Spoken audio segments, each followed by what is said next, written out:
ధనాన్పేట గ్రామం. అంతా కలిపితే ఒక 5 సెంట్లో 10 సెంట్లో 5 సెంట్లు ఉంటుంది. ఒక నిజంగా వాళ్ళు ప్రభుత్వ స్థలంలో ఉంటే వాళ్ళు అర్హులైతే అంతేగాని వాళ్ళకి పొజిషన్ సర్టిఫికేట్ ఇచ్చి వాళ్ళకి తగలపరచని తప్పేముంది? వాళ్ళు అర్హుడు కాకపోతే నోటీస్ ఇచ్చి ఇది కాదురా బాబు అని అని చెప్పాలి. దేనికోసం ఇది? ఏం సాధిస్తామని మీరు రాజకీయాలు అంటే ఇలాంటివన్నీ కూడా జిల్లాలో కొత్త సంస్కృతిని తేవడానికి మరి ప్రయత్నం చేస్తున్నారా? ఆలోచించండి. నేను ఆ స్థానిక ఎమ్మెల్యేని కోరుతున్నాను, ఇది కరెక్ట్ కాదు. రాజకీయాల్లో కొత్త అవుతే కొత్త వచ్చు మీరు, కానీ ప్రజా జీవితంలో ఎప్పటి నుంచో వ్యవహార జ్ఞానం తెలిసిన వ్యక్తులు మీరు. ఇలాంటి ప్రోత్సహించడం మాత్రం కరెక్ట్ కాదు. మన మనశ్శక్తులు మనం ఆలోచన చేసుకోవాలి. జిల్లాలో ఉన్న రాజకీయ నాయకులు అందరూ కూడా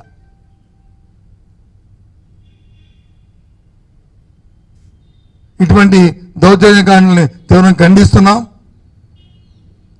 రాష్ట్రంలో జరుగుతున్నాయి. గత ఎన్నిక ఫలితాలు వచ్చిన దగ్గర నుంచి ఏ విధంగా జరుగుతున్నాయో చూస్తున్నాం.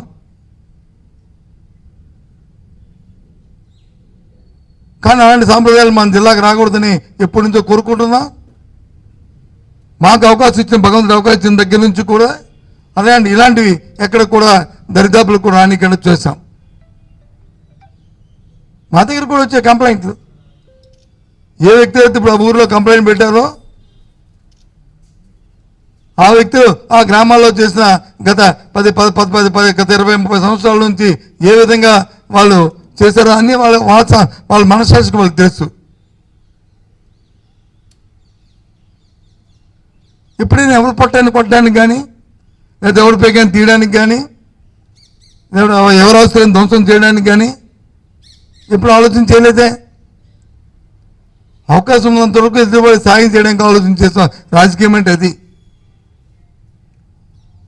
ప్రజా జీవితంలో ఉన్న వాళ్ళు 10 శభాష అనిపించుకోవాలి. అలాగని నేను తప్పునొచ్చి ఒత్తాసు పలకట్లే.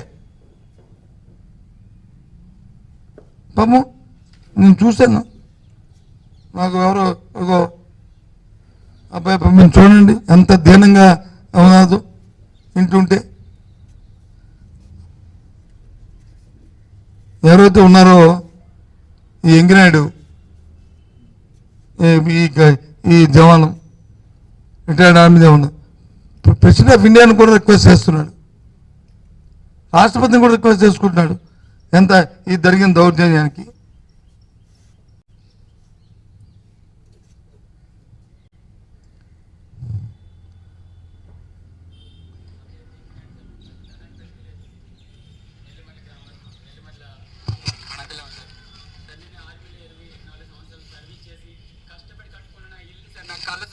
నా కళని ఈరోజు అందరూ అపోజిషన్ పార్టీ నేటి వరకు ఎంత బలం ఉందో నాకు తెలియదు సార్. విధ్వంసం చేసి వచ్చి నా ఇల్లుని, నా గోడని అందరినీ కూర్చేశారు సార్. ఈరోజు నాకు మాట్లాడడానికి మాటలు రావట్లేదు చెప్పడానికి. ఎందుకంటే నేను 24 సంవత్సరాలు ఐస్ ప్రభుత్వాల్లో కూడా సర్వీస్ చేసి వచ్చి నా ఇల్లుని కూర్చుకున్నాను సార్. నేను వచ్చిన వెంటనే ఇది పవన్ కళ్యాణ్ గారు, ఎవరు చంద్రబాబు నాయుడు గారు అక్కడ చెప్తుంటారు ఒళ్ళు దగ్గర పెట్టుకొని చేయడం చేద్దామని చెప్పి. ఇదే కూటమి తాలేగా, కూటమి ప్రభుత్వం తాలేగా ఇలా ఉన్నాయి సార్. దీంతో పాటు బాధని నా బాధని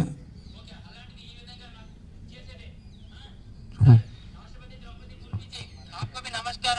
आप देखिए मुर्मू जी, आप देखिए राष्ट्रपति द्रौपदी मुर्मू जी, आप देखिए मैं फौज में सर्विस करके आए आंध्र प्रदेश में ऐसे विध्वंस हो रहा, मेरे घर को पूरा निकाल दिया, घर दीवार गिरा दिया। ये ग्राम कंट है। अगर एनक्रोचमेंट होने से ओके, एनक्रोचमेंट वाला बहुत लोग है मेरे गांव में, उन लोग के लिए छोड़ दिया। उनको कम से कम 10-15 बंदे, लेकिन अभी पॉलिटिकल पावर है अभी, इसलिए अपना एगेनिस्ट चंद्र राजशेखर ఇది ఎంతవరకు సమంజసం చెప్పండి? ఒక రిటైర్డ్ అయిన ఆర్మీ జవాన్ వచ్చి 4 నెలలు వచ్చి ఇంటికి వచ్చి ఈ విధంగా క్షోభ, ఈ విధంగా ఇది పెట్టి ఈ విధంగా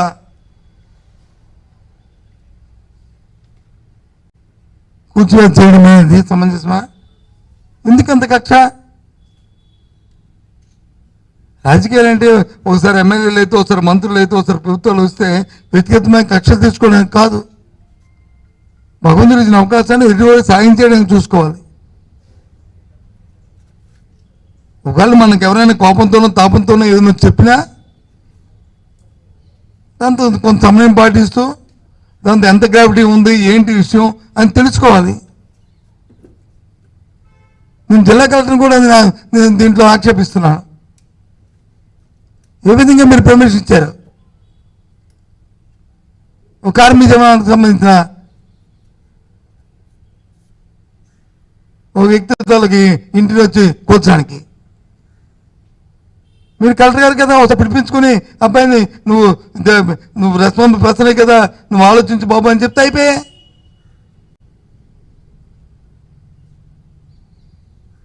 అది ఎక్స్ సర్వీస్ మెన్ కదా. అందులో నాకు తెలియకూడుతున్నాను, ఎప్పుడైనా ఓ 30-50 మంది పోలీసులు వెళ్ళి ఇలాంటి సంఘటనలు ఎక్కడైనా జిల్లాలో జరిగా ఎందుకు వెళ్ళాలి అంతమంది? మన జిల్లాలో ఓ సబ్ ఇన్స్పెక్టర్ వచ్చి ఫోన్ చేసి వాళ్ళకి బాబు నువ్వు రా అంటే 5 నిమిషాల్లో వస్తాడు. అతను వచ్చి పోలీస్ స్టేషన్కి రిపోర్ట్ చేసి ఎందుకంటే నా బైండింగ్ ఉన్న వ్యక్తులు ఈ జిల్లాలో ఉన్నారు. అందరూ ప్రతి సామాన్యుడి దగ్గర నుంచి నేనైతే నమ్ముతున్న వ్యక్తిని. అందరు రాజకీయ నాయకులు కూడా ఏ పార్టీ ఆ పార్టీ ఆ రకంగా చాలామంది చెప్తుంటాను నేను. కానీ ఇలాంటి సంప్రదాయాలు ఏంటిది? కొత్తది తీసుకొస్తాను ఇలాంటివి.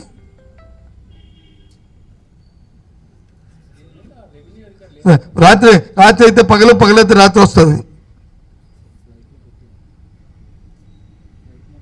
దయచేసి అలాంటి సాంప్రదాయాలు మన జిల్లాలో రానివద్దు.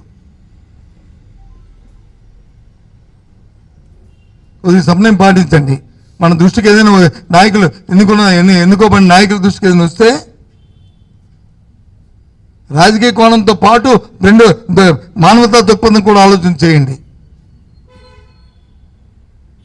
మన మానవులు, మనమేమి తిరుగుతున్న పక్షులను జంతువులను కాదు. మానవ కోణంలో కూడా ఆలోచన చేసి ఏదైనా కార్యక్రమం చేయాలి. అంతేగాని ఇలాంటి వాటిని తీవ్రంగా ఖండిస్తున్న ఇలాంటి విషయాల్ని ఇది మళ్ళీ రిపీట్ అవ్వకూడదు. దయచేసి నేను కోరుతున్నాను. మొన్న కూడా విజయనగరం అదైన తర్వాత ఒక దగ్గర వచ్చి కలబట్టుకి వాటర్ రావట్లేదని ఒక బుల్డోజర్ తెచ్చుకొచ్చి అక్కడ కొట్టారు. ఆ పేదవాళ్ళు వచ్చి ఇంటి దగ్గరకు వచ్చి ఏడ్చుకున్నారు. పట్టా ఎవరు ఇచ్చారు? అశోక్ అభిరాజ్ గారు ఎమ్మెల్యేగా ఉన్నప్పుడు ఇచ్చిన పట్టాయి కదా అది. లేకపోతే తర్వాత వచ్చిన మా వీరభద్ర గారు ఇచ్చారా పట్టా? చెప్పండి. మరి ఏ రకంగా ఇచ్చావు ఆ రోజు పట్టా ఇచ్చినప్పుడు? మీకు తెలియదా? అప్పుడు అది కాలువ ఉందని తెలియదా మీకు? అంటే మీ పార్టీలో ఉంటే ఆ పట్టాలు ఇచ్చి వాళ్ళు కట్టిస్తారు. పార్టీ మారిపోతే అది కొట్టించేస్తారా? ఇది ఎక్కడ సంస్కృతి? ఇవి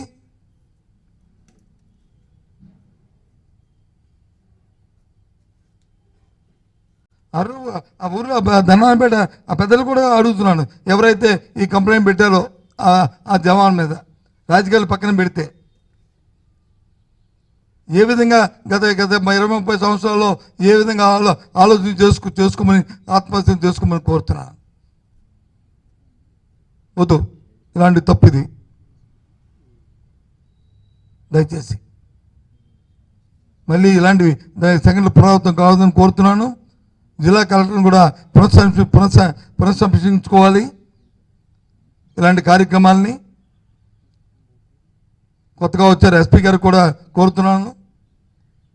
ఎప్పుడు ఇలాంటి జిల్లాలో ఇంత ఇవి లేదు. ఒకవేళ రెవెన్యూ వాళ్ళు మీకు ఇచ్చినా ఆ కేసు గ్రావిటీ ఏంటో చూడవలసిన బాధ్యత కూడా ఉంది. అందుకని రెవెన్యూ వాళ్ళు అడిగారు, ఎంఆర్ఓ అడిగాడు అని ఫోర్స్ ఇచ్చామని కాదు. ఏ సందర్భంలో ఇస్తున్నాం ఫోర్సు, ఎందుకు ఇస్తున్నాం ఫోర్సు? అక్కడ జరుగుతున్న లా అండ్ ఆర్డర్ ఏంటి, ఆ ఊరు తాలూకా పొజిషన్ ఏంటి, ఇంతకుముందు హిస్టరీ ఏంటి, అన్నీ చూసుకోవాలి. పొలో మన 50 మంది వెళ్ళిపోయి ఆ జవాన్ ఇల్లు తోల్చడం అంటే ఏంటిది? చాలా తప్పు. ఏమంటున్నారు?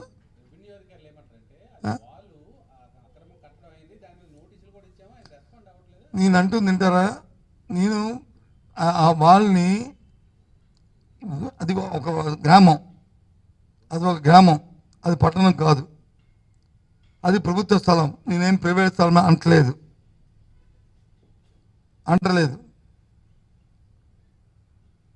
అర్థమైందా? అదే నోటీసులు వచ్చి ఇవి వదిలేరు కదా, ఇంకో 5 కూడా ఇచ్చారు. మరి 5 ఎందుకు కొట్టలేదు? 5 ఎందుకు 5 నోటీసులు ఇచ్చిన అవి ఎందుకు కొట్టలేదు?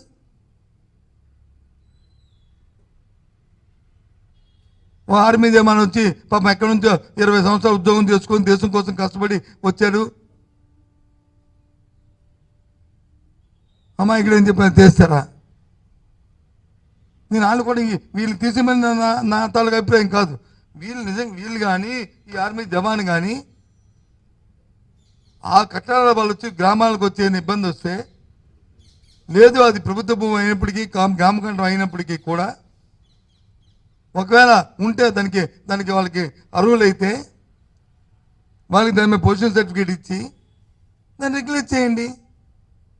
లేదు ఊరికేమైనా ఇబ్బంది వచ్చి ప్రజా జీవితాలకు వచ్చి దైనందిన జీవితానికి ఏమైనా ఇబ్బందిగా పరిస్థితి వస్తే ఓకే ఫైన్, రోడ్డు గడ్డ. నేను ఇలాంటి వాడిని ఎంకరేజ్ చేయమని అన్నాం, జరిగినప్పుడే చూసుకోవాలి. పోనీ ఇవాళ కడుతుంటే ఆపేమంటే అర్థం ఉంది, ఎక్కువగా కట్టొద్దు మీరు, తప్పు, దాన్ని మేము ఒప్పుకోము అని ఆపే తప్పు. ఎప్పుడో కట్టిన 2-3 సంవత్సరాల కింద కట్టిన దాన్ని అది తప్పు అంటాను. పదం రా జిల్లా మీదకి ఎన్ని అక్రమ కట్టాలు ఉన్నాయో, ఎన్ని కాలువలు, ఎన్ని గోళ్ళు, ఎన్ని లేవో. తప్పు కదా ఇది. పేదవాడు ఎప్పుడైనా ఒక పేదవాడికి వచ్చి ఇలాంటి వస్తుప్పుడు ముందు అది మానవతా దృక్పథం చూసి నిజమే గవర్నమెంట్ గ్రామకంఠం కట్టాడు, దాన్ని రెగ్యులేట్ చేయడానికి అవకాశం ఉందా, ఒక ఆర్మీ జవాను, ఒక ఎక్స్ సర్వీస్ మ్యాను అని ముందు ఆ లైన్ ఆలోచన చేసుకోవాలి. అది వచ్చే గ్రామంలో ఎవరికైనా ఇబ్బంది వస్తుందా, ఇది రెగ్యులేట్ చేయడం వల్ల వాళ్ళకి ఇబ్బందికరమైన పరిస్థితి వస్తుందా,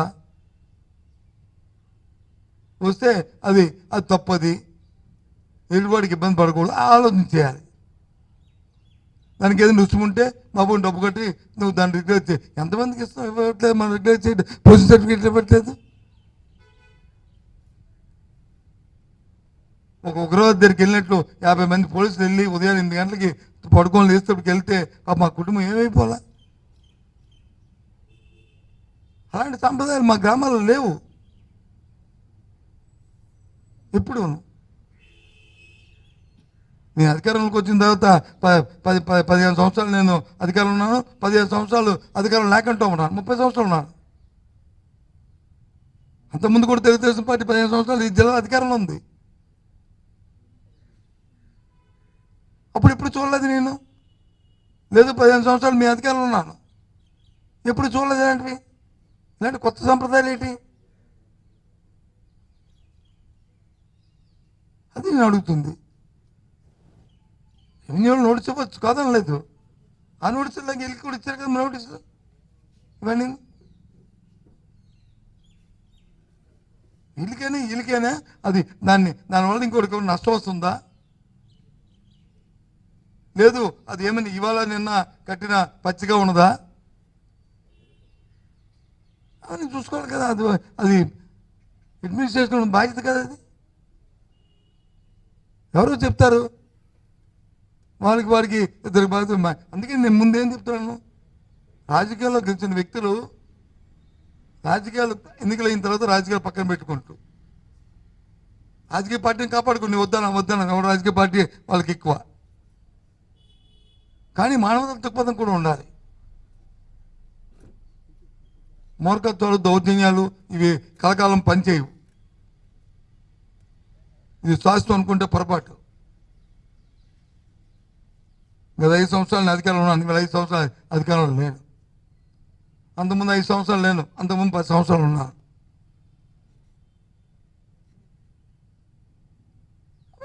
అప్పుడు రాత్రి పక్కన వచ్చినట్టుగా వస్తుంటాయి.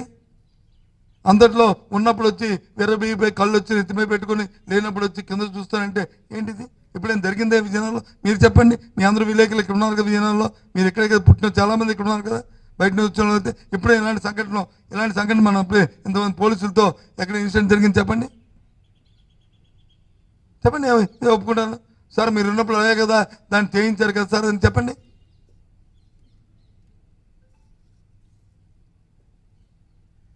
నేనే అంటలేదు, గత 15 సంవత్సరాలు అధికారం లేనప్పుడు కూడా అప్పుడు కూడా జరగలేదే, అప్పుడు కూడా జరిగాను నేను. ఇలాంటి కొత్త ఎందుకు వస్తున్నాయి? అందుకు చెప్తున్నాను, రాజకీయ నాయకులు ఏ విధంగా ఏమేమి చెప్పొచ్చు, కానీ జిల్లాలో బాధ్యత వహిస్తున్న అధికారులు ఎవరైతే ఉన్నారో దయచేసి మీరు అప్రమత్తంగా ఉండాలి. కొత్త సంస్కృతి జిల్లాలో తాకండి.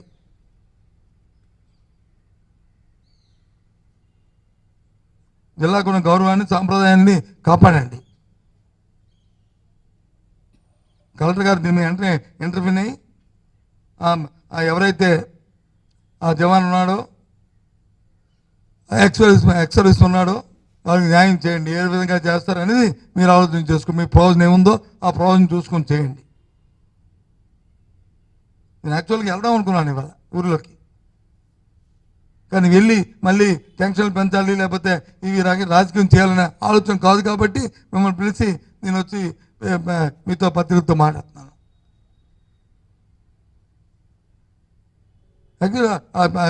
ఇది చూసిన తర్వాత నాకే బాధ అనిపించింది. ఇంకా ఈ తల్లిదండ్రుల యొక్క మాటలు ఈ జరిగిన సంఘటనలు చూసిన తర్వాత నాకెవరు ఫోన్ చేసి చెప్పలేదు. నేను ఊర్లో చూసిన వెంటనే వెళ్దాం అనుకుని నేను అనుకున్నాను ఇదేంటి ఇలాంటివన్నీ ఎక్కడ దీనికి ఎండ ఉండాలి కదని, కానీ ఊర్లోకి వెళ్తే బాగోదు కదని ఉద్దేశంతో, ఇంకేదో బాగోదంటే ఇంకో ఉద్దేశం కాదు.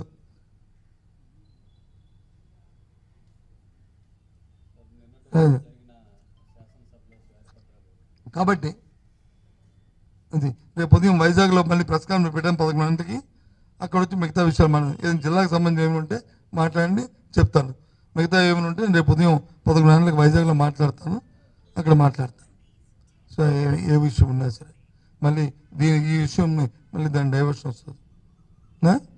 దయచేసి మిమ్మల్ని కూడా కోరుతున్నాను, మీకేమైనా ఉన్నప్పుడు ఒక మంచి మాట రాయండి. అందరికీ ఒక జ్ఞానోదయం కలిగినట్టు, ఒక ఆలోచన రేకెత్తించినట్టు. ఇలాంటి వ్యతిరేకమైన ఒక కుటుంబానికి నష్టం వచ్చి ఒక దేశంలో ఒక ఎక్స్-సర్వీస్ మ్యాన్కి ఇబ్బంది వచ్చిన కార్యక్రమం ఇవి అవుద్ది, ఇంకోటికి అవుద్ది. మరి ఎవరిని మీరు గౌరవిస్తారు?